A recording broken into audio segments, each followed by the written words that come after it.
اليوم جبت لكم روسيت متاع يويو. كاين من الخفه يقول اني، كاين من البنه يقول اني. متاكده اليوم انتوما باش تستحقوها وباش تسجلوها الروسيت هذه، خاطر بالرسمي بنه. تحبوا تعرفوا كيفاه؟ هيا بينا.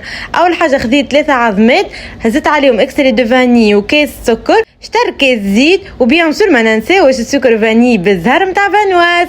خلطهم مليح بالميكسور لين بيضنا. خليت من بعديك بديت نحط في الفرينه نتاعنا، ما نساوش لازمها مغربله. وبيان سور استعملنا الخميره نتاع فانواز، وما تنساوش عادك الرشه نتاع الملح.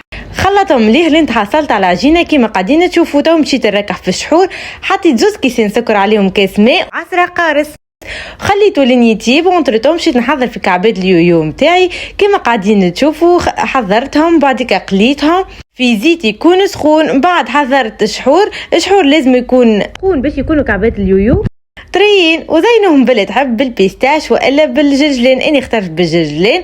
وانتوما شوفوا ليك البنه توك الزين، وشوفوا امانك الخفه متاع اليويو جاي طري مش نورمال، وبنه فيه غير عاديه. اهم حاجه اللي هو هشوش على الاخر. شوفوا لي امان قداش صحاين بريزونتابل، تنجم تقدموا لضيافك وتنجم تقدموا مع قهوه العشيه. ان شاء الله تكون عجبتكم الريسيت. ما تنساونيش في لايك كومنت وتشير، وباي.